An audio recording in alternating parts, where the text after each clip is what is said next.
I want to talk about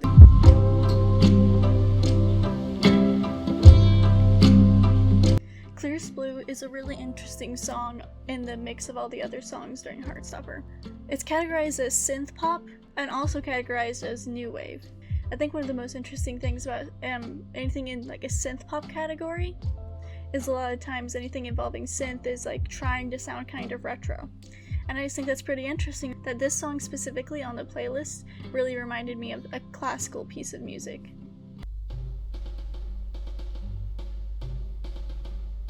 Boléro by Maurice Ravel is a very weird piece of music, and it's meant to be weird.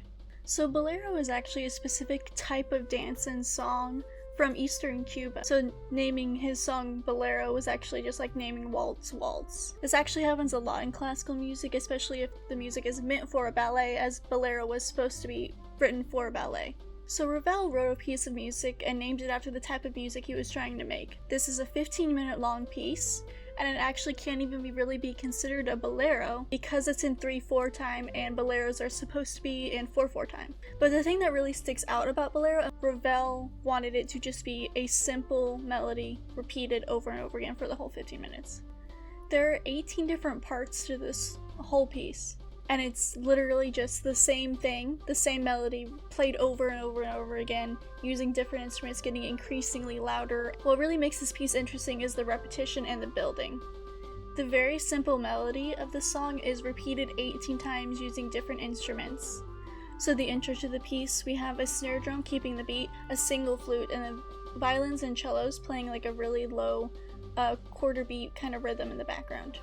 So it's very simple and very quiet to start out with.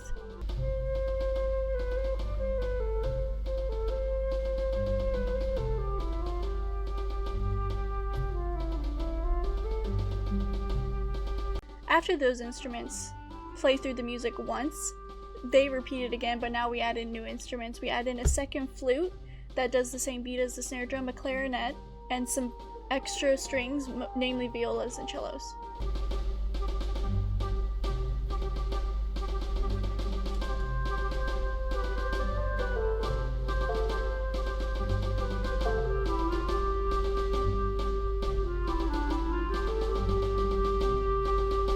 The piece continues to build up little by little like this. It's the same thing, repeated, the same exact music, just slowly adding more and more instruments in. And as you add more and more instruments in, it naturally gets louder and louder and bigger. So the first 4 repetitions of this piece only use woodwinds and no brass comes in until the 5th repetition. Brass has such like a heavy feeling to it that by waiting until the 5th repetition, it really builds up that suspense. The 6th repetition of the cycle, it's going to bring in a saxophone all by itself.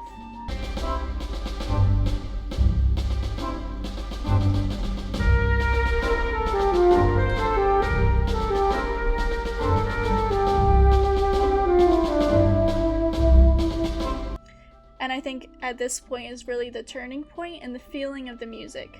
At this point we've already heard the melody 6 times, but it's been very light and airy, and then with this last repetition, we heard a trumpet, just one, and now we're bringing in a saxophone. Saxophones have such an interesting flavor. I think the introduction of the saxophone really shows you that now the piece is going to get crazy, because saxophones aren't really used that much in classical music because of when they were invented. For 8th and 9th cycles through the song, we add a bunch of instruments at once instead of slowly like we were doing, so that the piece is starting to become very, very loud and very energetic. For the rest of the cycles, it's going to continue to add more and more instruments and make it louder and louder and bigger and bigger. We've already added almost every single possible instrument, so it's literally just layering more and more and more instruments in there. We get more flutes, we get more piccolos, we get more brass, and French horns, and another saxophone.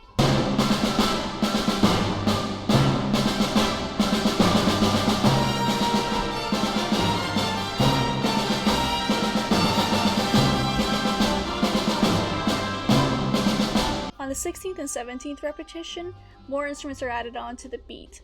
So by having your flutes and piccolos playing a little bit higher and a little bit lower than what they were originally, it adds a little bit more of that anxiety and tension that's been building throughout the entire piece.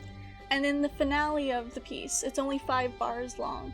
It is all the instruments in the orchestra all together playing very loudly, very aggressively, and it's actually a different melody than the rest of the piece.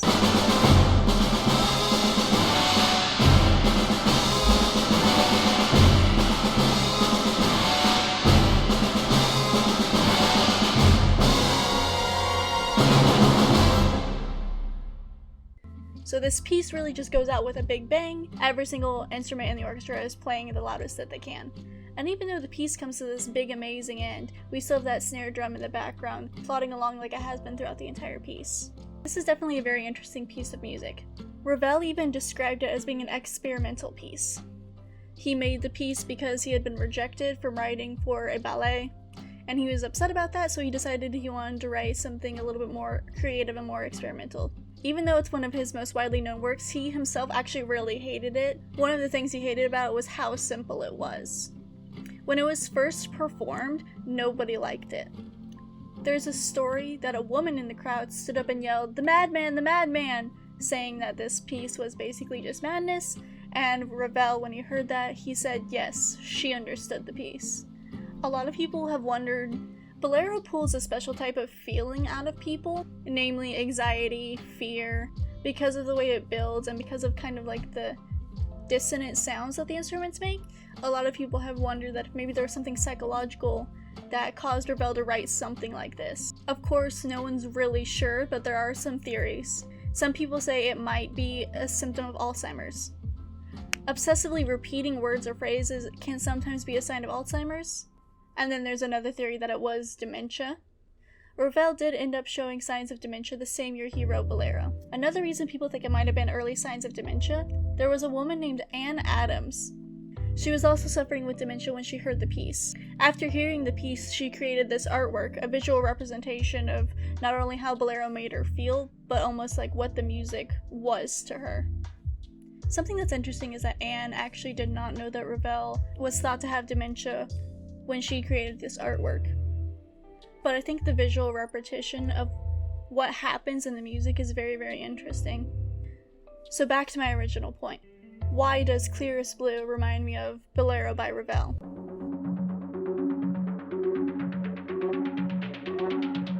So it's no secret that the song is very repetitive. The synth beat that they have in the background, there's only 3 different variations of it for the whole song. At the beginning, it's pretty quiet. And then closer to the middle, it builds a little bit. And then the last 2 minutes of this almost 4-minute long song is the same synth beat over and over again.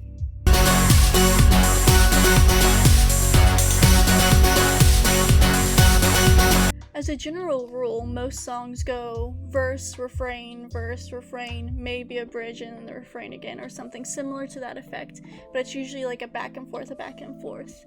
There is a repetitive part, the refrain is repeated, but there aren't really a lot of songs that don't have a real refrain and just go up and up and up and build and then end. Clearest Blue is one of those songs where it starts out very quiet and then just builds and builds and builds, ends on the highest energy, loudest part. This is very similar to the way Boléro is structured. As far as I'm aware, there's not a name for this in music, because I tried looking it up and I couldn't really find any musical name for this kind of thing. A few more royalty-free examples for what exactly I'm talking about. In the Hall of the Mountain King. This is a pretty well-known piece usually used for comedic purposes.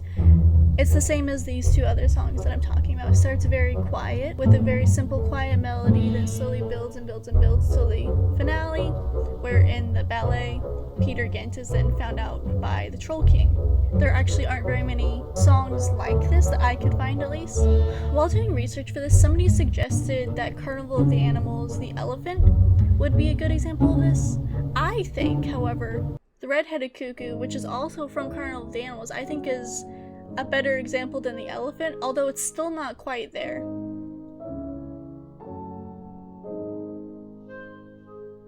I think the idea of continuously building up to a point isn't really that crazy. I think the idea of Ravel being called a madman is simply because of how long the piece is and how repetitive it is. There were a few times where the piece was actually played live and sped up quite a bit to fit it into like a 7-minute piece, because of how many people were annoyed at how long it was. And Ravel obviously was not happy with this because he said the piece is not supposed to be played that fast. That was really the only way people would actually sit and listen to it. I think a big difference between Boléro and Clearest Blue, however, is the feelings behind them. Ravel wrote Boléro out of frustration from not getting his work put into a ballet that he was really looking forward to. That disappointment mixed with the goal to experiment, I think is what created this weird feeling of anxiety and building tension. Clear as Blue, on the other hand, is meant to be a happy song. Lauren Mayberry, who helped write the lyrics for Clear as Blue, was specifically quoted saying that she didn't want them to be pessimistic. The emotions behind the two pieces are very, very different. Clear as Blue is very much about, finding that moment in life, having a good time, where Boléro feels more like you're winding up a jack-in-the-box waiting for something to pop out at you. If you like this style of music, there's another one I found that's very similar to this. Like I said earlier, I was having trouble finding some ones that were really a lot like Boléro, with that loud building just slowly into something like super explosive and crazy. It was really hard to find pieces like that.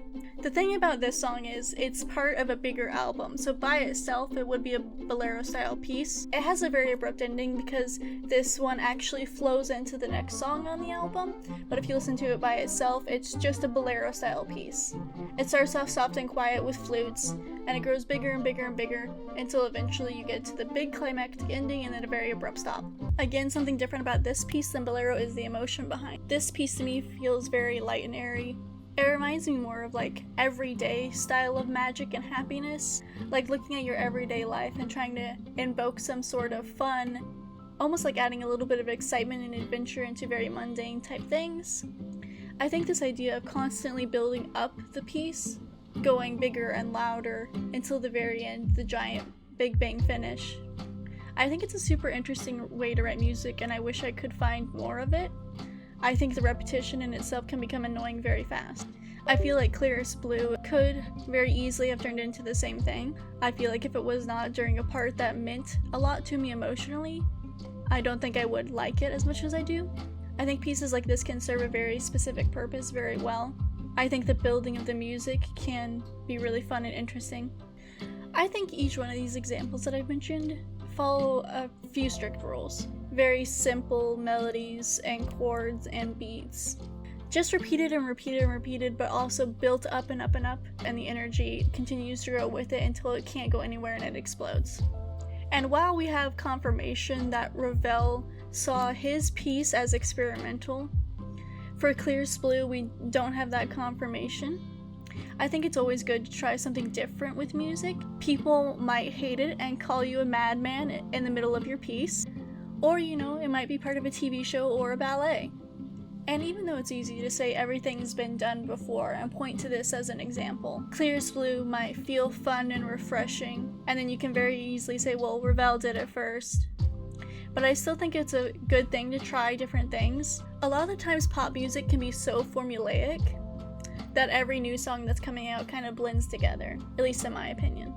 So I think Churches coming out with this song and the style that they did it in, I think is really fun and really interesting. And I think it would just do some good to just play around a little bit, experiment a little. You can make some really cool stuff in the end. And even though Boléro was not received very well, Clear as Blue has been received very well. So while it can be hard to find like a really good Boléro style song, I think Clear as Blue not only does a good version of it, I think it changes the emotion enough in the background to make it replayable. And I'm excited to see some experimentation in pop music in the future. Nothing is a one-to-one comparison, and that's a good thing. But I just thought that it was interesting that I heard the song and one of the first things I thought of was this old piece of classical music that not even the composer likes. If you liked Clear as Blue, I would say give Boléro a try if you have 15 minutes to spare and also you don't have anxiety attacks very easily. But that's all I have for this video, just some musings that I had while I was listening to the song. I don't think Churches were inspired by Boléro, but listening to Clear as Blue definitely inspired me to listen to Boléro again. I hope you enjoyed this video and my ramblings on about classical music. While classical music can very easily lean on the boring side, I think there are also a lot of classical pieces that are very, very interesting and can then be adapted to use in modern times. I think it's amazing when people sample classical music or when people use like string instruments in their pop songs. I think it's a really interesting take. I think something to remember is that formulas or music theory is not necessarily the end-all be-all of creating music. I think taking liberties with it and branching out, stepping a little bit outside the box and outside your comfort zone really makes a difference in the end.